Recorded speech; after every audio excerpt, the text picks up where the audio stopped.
लोकसभा चुनाव को लेकर आप देखिए दिल्ली से लेकर जयपुर तक लगातार हलचल तेज है। बीजेपी हो या कांग्रेस हो, तमाम पार्टियां तैयारियां करना शुरू कर चुकी है। इसी बीच हाल ही के अंदर जो पिछले 4-5 दिनों के अंदर दिल्ली के अंदर जो घटनाक्रम हुआ है, एनडीए का कुनबा लगातार बढ़ता जा रहा है।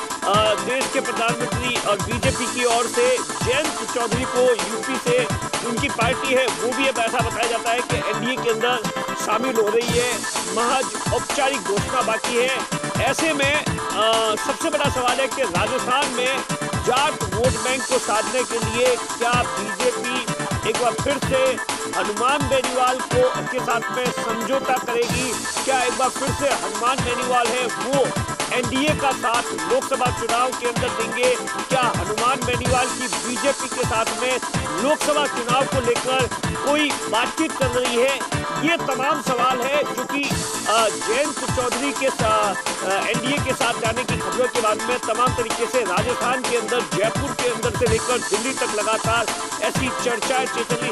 वैसे ये चर्चा तो आप देखिए पिछले 15-20 दिन, 1 महीने भर से चल रही है। कहा जा रहा है कि हनुमान बेनीवाल की पार्टी, हनुमान बेनीवाल की बीजेपी के 1-2 बड़े नेताओं के साथ में कई दौर की बातचीत हो चुकी है, क्योंकि हनुमान बेनीवाल भी चाहते हैं कि लोकसभा का चुनाव है वो लड़ने के मूड में, उनकी पार्टी लड़ने के मूड में है। तमाम जितने भी सर्वे आ रहे हैं, बिना बीजेपी के पार लगना हनुमान बेनीवाल की पार्टी के लिए इतना आसान नहीं है। इसलिए कहा जा रहा है, क्योंकि आप देखिए देश के प्रधानमंत्री नरेंद्र मोदी एक-एक सीट को लेकर चिंता कर रहे हैं, एक-एक सीट को लेकर बीजेपी कैलकुलेशन कर रही है।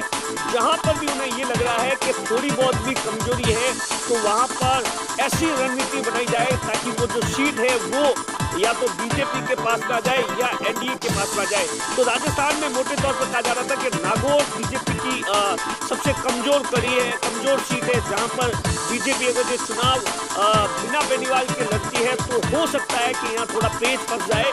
इसीलिए जो आप देखिए, क्योंकि आप देखिए इससे पहले भी 2019 के अंदर लोकसभा चुनाव से पहले एनडीए, हनुमान बेनीवाल ने एनडीए के साथ एनडीए का दामन थाम लिया था। उस वक्त ऐसा कहा जाता है कि एक लंबी बातचीत के बाद में, लेकिन जैसे ही कृषि कानून आए उसके बाद हनुमान बेनीवाल ने लगातार उन कानूनों का विरोध किया, उसी के लिए एनडीए का दामन छोड़ दिया था। और उसके बाद लगातार वो देश के प्रधानमंत्री नरेंद्र मोदी उनकी नीतियों को लेकर आवाज बुलंद कर रहे थे।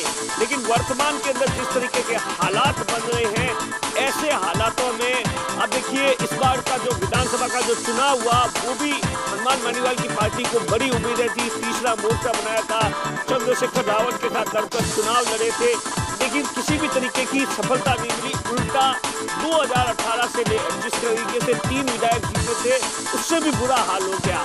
तो ऐसे में पार्टी को सर्वाइव करने के लिए, क्योंकि आप देखिए जयंत चौधरी को लेकर भी कहा जा रहा है कि उन्होंने भी ये डिसीजन लिया है, तो राजस्थान के अंदर बीजेपी जाट वोट, क्योंकि आप देखिए जो विधानसभा का जो चुनाव था वहां पर बीजेपी को ऐसा लगता है कि जाटों ने इस बार पूरा साथ नहीं दिया है। जहां वो भारी तादाद में थे, बीजेपी के खाते के अंदर वोट नहीं किया है, और इसका कहीं न कहीं बीजेपी को लोकसभा चुनाव के अंदर नुकसान हो सकता है।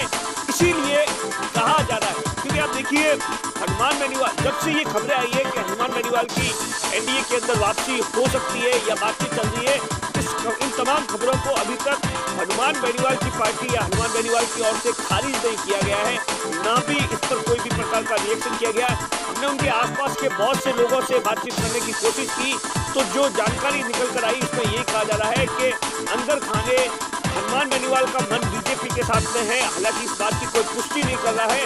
अब आने वाले अगले 5-7 दिनों के अंदर हो सकता है कि इसको लेकर कोई बड़ी खबर आ जाए। दिनेश वोरा, बाड़मेर, राजस्थान तक।